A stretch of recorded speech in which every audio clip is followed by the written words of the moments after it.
हमारे पूर्वजों ने तमाम प्राकृतिक अभाव के बावजूद संतोषजनक जीवन जिया है। वो हम लोग उस दुनिया को थार की बात के माध्यम से बताना चाहते हैं।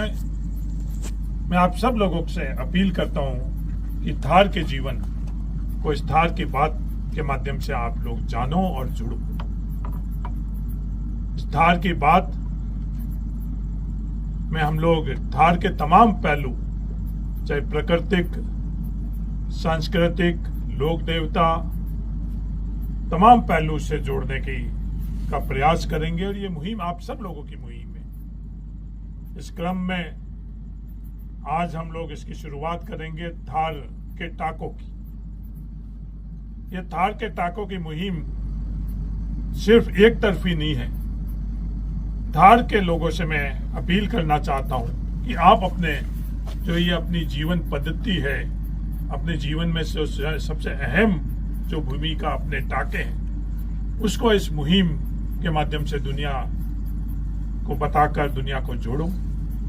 इस संदर्भ में मैं राजेंद्र से निवेदन करना चाहता हूं कि वो थार के टाकों की बात आप लोगों के बीच में साझा करें।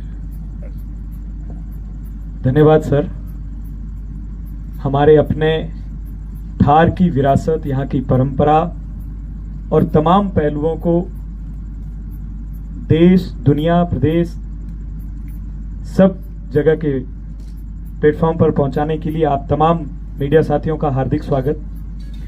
जैसा आदरणीय हरी चौधरी जी ने बताया, ये थार की बात, थार जो हमारे पीढ़ियों का एक अभिन्न अंग है, वो धरती जहां हमारे पूर्वज पले बढ़े और आज हम अपना जीवन यापन कर रहे हैं।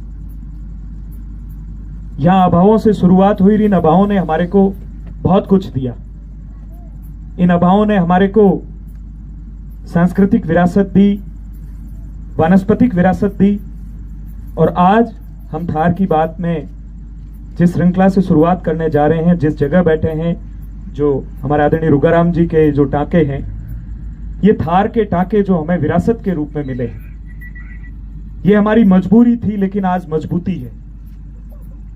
आज जब सब जगह जल का संकट है, उस संकट में अवेलेबल जितने पानी के सोर्सेज हैं, उसमें अगर थार के निवासी सबसे अच्छा पानी पी रहे हैं, सबसे शुद्ध और उत्तम क्वालिटी में पानी पी रहे हैं, तो उसका एकमात्र कारण है ये थार के टाके। जैसे हमारे बुजुर्ग जो बैठे हैं, पीरबक जी, मानाराम जी, इन सब ने और इनसे पहले की पीढ़ी ने इन टाकों के साथ अपना जीवन निकाला, क्योंकि इस थार की धरती में प्राकृतिक जल का कोई स्रोत नहीं था, केवल वर्षा के जल को संरक्षण करने के अलावा। इस वर्षा के जल संरक्षण के लिए टाकों का इजाद किया गया। और आज ये जो टाके हैं, जब हम आरओ वाटर पी रहे हैं, जब हम नहर का पानी पी रहे हैं, जब ये ट्यूबवेल का पानी अवेलेबल हो रहा है, उन सब पानी से भी अगर बेहतर कोई पानी है जिसे हर व्यक्ति को अपने घर पे टाका बना करके यूज लेना चाहिए, ये टाके ही है। ये हमारे लिए एक गर्व है। और उससे भी बड़ी बात है कि थार के अलावा ये टाके कहीं नहीं है। हमारी जो थार की बात मुहिम है, इस थार की बात की मुहिम से मैं तमाम थार के निवासियों से ये उम्मीद करूंगा कि हम सब की ये जो सामूहिक मुहिम है, इस मुहिम में आप जुड़ें। और इस मुहिम के तहत, जैसे आज हम थार के टाकों की बात कर रहे हैं, आने वाले समय में हम जो हमारी वनस्पतियां हैं, हमारे जो रहन सहन है, हमारा जो संगीत है, इन तमाम बिंदुओं पर चर्चा करके इसे संजो के कैसे रखें, ये हमारा, और उसके बाद में इसे देश दुनिया से कैसे जोड़ें। असल में थार की बात यही है।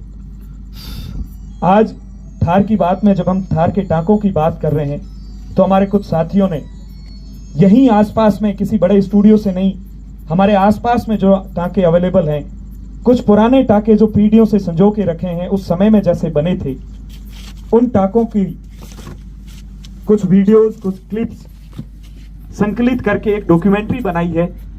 मैं मेरे जो मीडिया के साथी हैं उनसे निवेदन करूंगा, तमाम बंधुओं का ध्यान चाहूंगा इस स्क्रीन की तरफ, जहां थार के टांकों को हम अवगत करवा सकें। ये हमने कोशिश करी है। राम राम सा स्वार के हमारे रहन सहन, जीवन यापन, यहाँ की प्रकृति, कला, संस्कृति और तमाम विषयों को दुनिया से रूबरू करवाने व इसे सहेजने के अब आज की कड़ी में हम बात करेंगे थार के टांकों की।